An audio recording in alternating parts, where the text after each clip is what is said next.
it's Manisha. And Shirley from Make It Shine, the Money Podcast. On today's podcast, we talk about all the things we wish we knew about money in our 20s. That's right. We share our stories about money and also talk to 7 friends about what we would do differently. Keep listening to learn more. This is not a lie. Yeah, I'm gonna make it shine, make it shine, make it shine, make it shine. This is a very interesting topic because we know that in general, even as adults, it's difficult to talk and share stories about money. But when we do talk about money, one of the things you always hear is, oh, I wish I knew about this when I was younger. Right. Or if I could go back in time, I would do this or not do that. And after working in the financial industry for so many years, some of these stories seem really funny to me now. Let's travel back in time, Manisha. Okay. Did you grow up talking about money? And what did money mean to you as a kid? Oh, wow. Okay. As a kid, my earliest memory of money is getting cash to buy something from the corner store. So this was like a big event. And then the added bonus was I could go and buy candy for myself with the change. Yes. And where my grandparents lived in India, I could actually just easily walk by myself. I was probably 5, 6 years old. And I could just walk by myself down 3 houses, and there was a small shop, and it was run by what seemed like then was like a 90-year-old man. Like he's probably 50 if I think about it now. And like funny enough, he would never give me the full change back. And he would instead try to pawn me off with like candy in exchange. So he'd be like, oh, I don't have 50 cents. Here's 2 hard candies instead. Oh, wow. That's so annoying. He's swindling a little kid. Yes, it always annoyed me. And it is so common in India. I remember as a kid being told to buy something and, what to expect in terms of cash back. And his system just messed up with that. So yeah, my early understanding of money is that it's a means, right, to get things. And it was important to have for sure. And it was not okay to get candy instead of change back.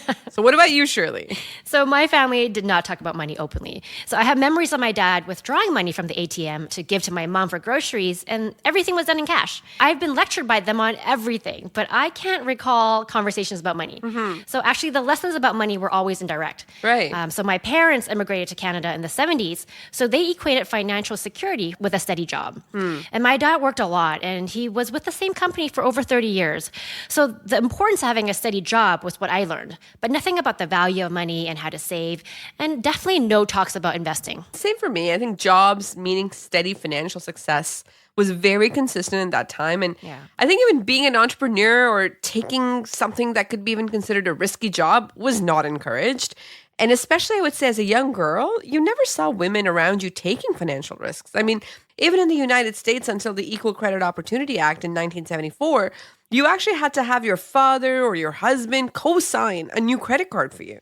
And I would say my earliest savings thoughts are seeing women in my family hide money in their clothes. I mean, they had no pockets, so guess where they hid it? In their bras. Yeah, so that's an original secret bank account, right?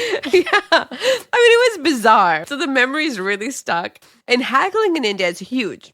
I mean, it still is to a large extent. So the value of money I understood through this game of bargaining. And the whole concept, we call it paisa vasool, or getting your money's worth, like that comes early. It was never a formal conversation about saving, budgeting, or money management, but I understood the concepts of affordability, right? And if things were too expensive.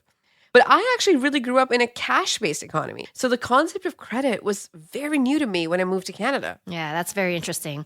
So I did not learn about money management in school either. So for example, in university, I definitely didn't understand how credit cards worked. I remember signing up for my first credit card on campus, and the reason why I did it was because all my friends did, because they were giving away free t-shirts. Yay! I mean, I actually was the opposite. I remember taking forever to even get a credit card. I think I just didn't trust it because it didn't feel like real money because it wasn't my money. Yeah. I got my first credit card after I got a job. And all through university, I was just living on cash and a debit card. And it just made more sense to me.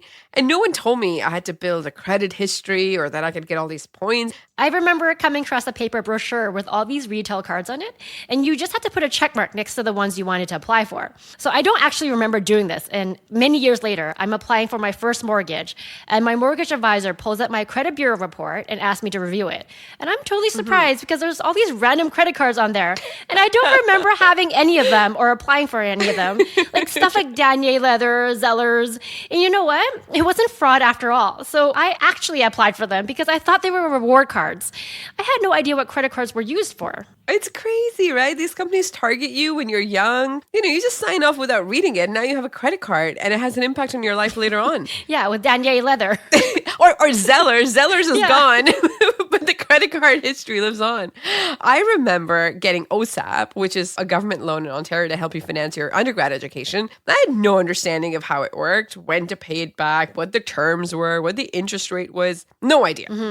And everybody I knew was doing it. I was like, okay, this is money I need to pay for tuition, so just let's go.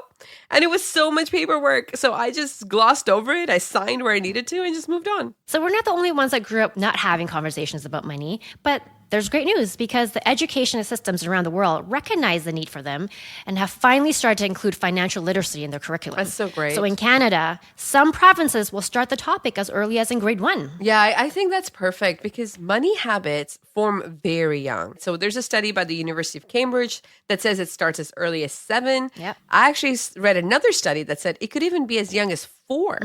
So we asked our friends if they could go back in time, what would they tell their 20-year-old self about money? It was really interesting to hear their thoughts because their personal stories are a little bit unique, but at the end, it all resulted in the same, right? They wished they had someone to talk openly about money. So it's really great that the schools are opening up this conversation early now. Yeah, so let's just jump into it. We summarized our stories to 7 different messages. So friend number 1 would tell her 20-year-old self this, and I quote from her text, "I would tell 20-year-old me about compound interest and to invest. Even if it's not a lot, I would just start." Yep. I resonate with this one a lot because I would definitely tell 20-year-old me the same thing. And wasn't it Warren Buffett who said that compound interest is the 8th wonder of the world?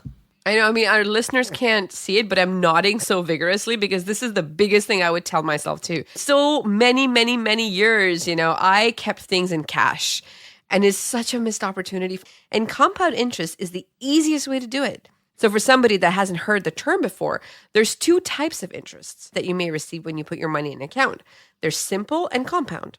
Simple interest is the interest you get for putting your money in an account. So this is hypothetical, but let's say you have a high interest savings account, you've got a 3% interest rate. So just for having money in your account, you get 3% in simple interest. So if you have $10,000 after 1 year, you have $10,300. And that $300 is your simple interest.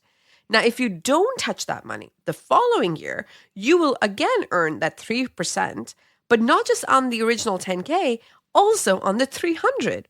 So that's it, just compounding. It's a snowball effect. Yeah, exactly. And furthermore, if you leave the money in the account untouched for, let's say, 30 years, a long time, right, the original 10,000 will now be over 24,000, of which 14,000 of that is all from interest, from both simple and compound interest. Exactly, right? And if our friend at 20 would have started investing earlier, she saw the growth of her money, it's likely she would add to the 10K. So let's say she adds $100 a month to that account for the next 40 years. By the end of it, the original 10K is now $124,000, which is huge.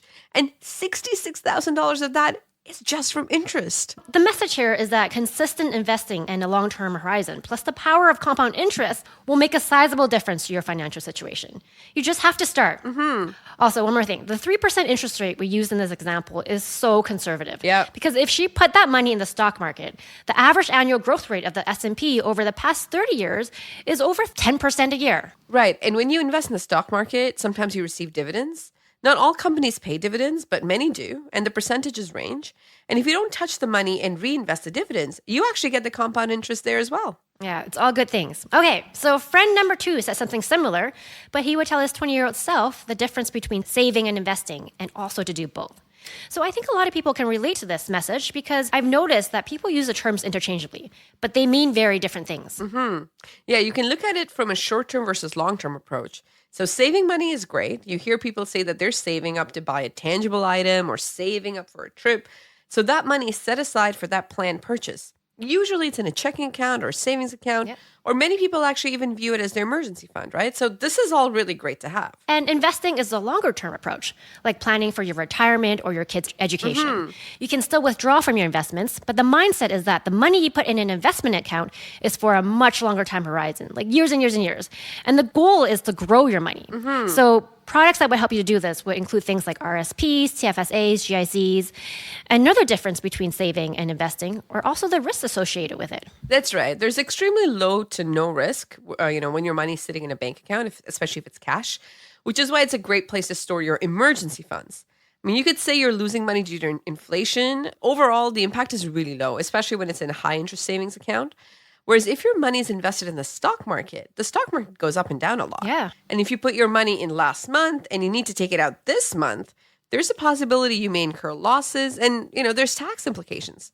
But like we mentioned earlier, the average compound growth of the S&P is over 10% as long as your horizon is long. And that's what's key here, right? So your chance of growing your wealth is really high, but you need to know, hey, do I need this money tomorrow? Yeah. And then there's also additional benefits from investing in an RSP. So for instance, if you want to go back to school or you want to buy a house, you can actually withdraw from your RSP without paying any taxes. I mean, this is obviously specific to Canada. So both are important to do, savings and investing. So I've always been a saver, but I didn't start investing until I was about 30. So that's 10 years of compounding growth and interest loss. But at least I've started. Exactly. It's never too late. So friend number 3 said, have fun, but think about retirement. We were just talking about this the other day, you and I, how when we were 20 and we thought people who were 29 were like so much older than us. Ancient. Yeah. So the thought of retirement is just so far away. It doesn't even feel real. Yeah, but it's definitely real now because I think about it every day. Early retirement, really, really, really early retirement. In a recent online poll we conducted, 59% of respondents picked early retirement as their number one financial goal. And to be honest, that's my number one choice as well. So I would say a bit more context about friend number 3, who said, have fun, but think about retirement. He was definitely a bit of a partier in his 20s. When you're ordering around for your friends at the bar and then you're ordering another. And then what he said to me was he's really glad to have all those memories. But at the same time, he looks back and he's like, man, I wish I'd invested just a small percentage of that for the longer term as well. Yeah, I really like that message. Always have a balance. I mean, a lot of my friends can attest that whenever they send me a picture of something they want and ask, should I get this? I always say yes, and I'm their shopping hype person.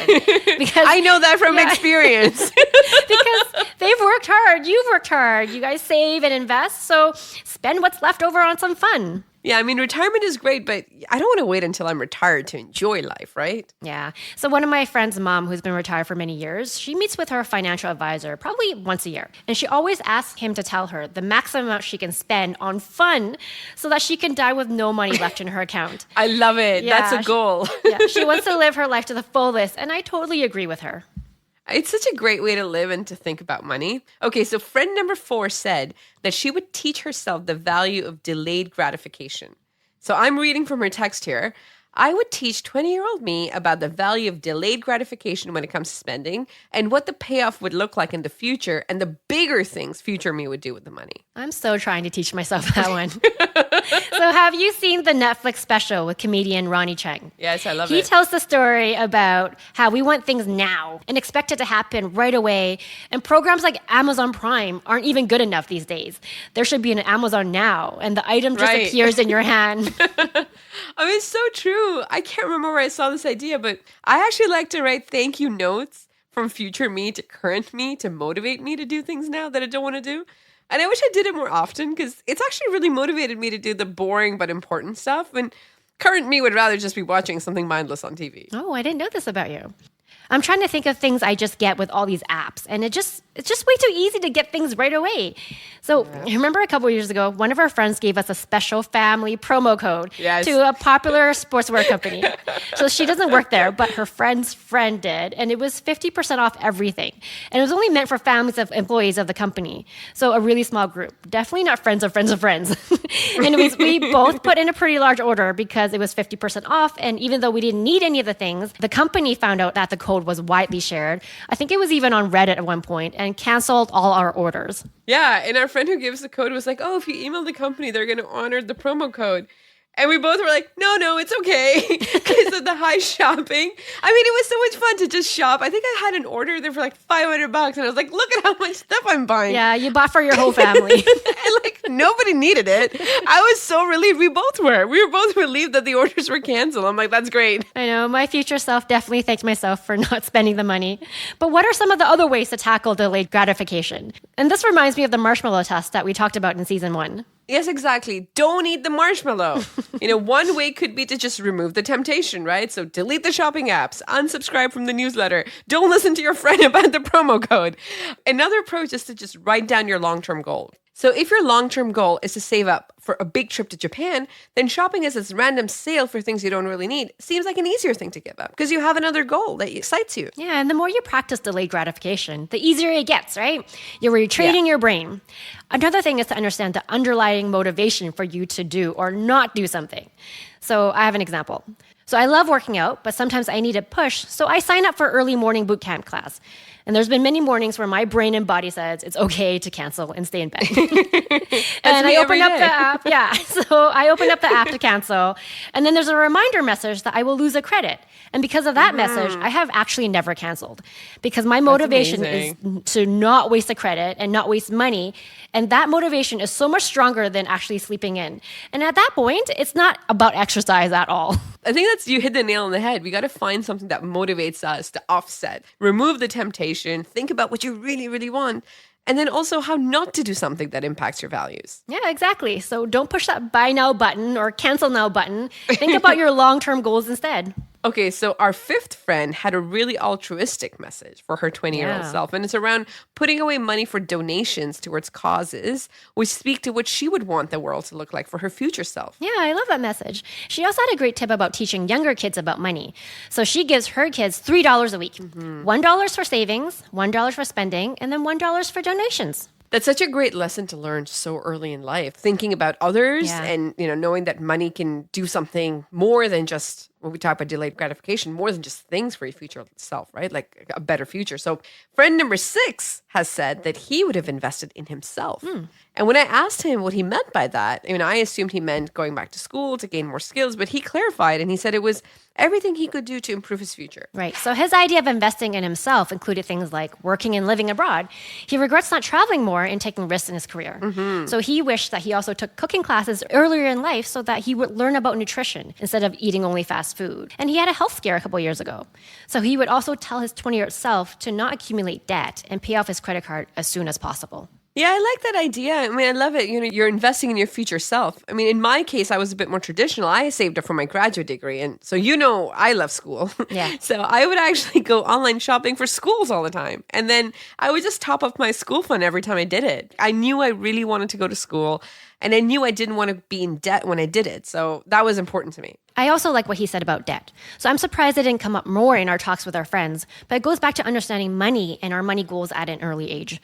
So in our friend's case, he said that he worked a lot when he was young and he spent all his money on his car, which in hindsight, he wishes he never got. It's also how he got into credit card debt in the first place. We all live and learn, right? So he's doing great in life now and he's accomplished a lot. So he's definitely made up for lost time.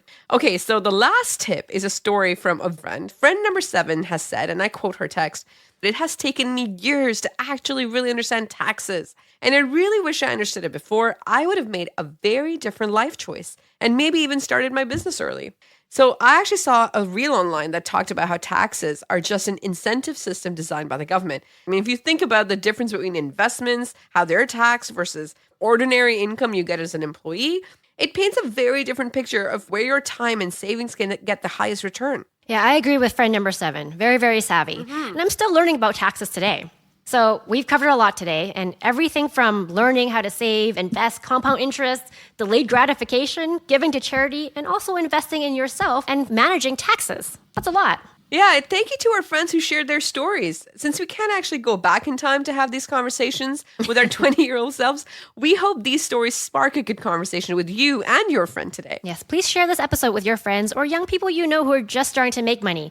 It's never too late to start talking about it, and that's why we started this podcast. Let us know your thoughts on this episode, and please send us your comments through our Instagram account at Make It Shine Money. And of course, don't forget to make it shine. This little light of mine, yeah, I'm gonna make it shine, make it shine, make it shine, make it shine.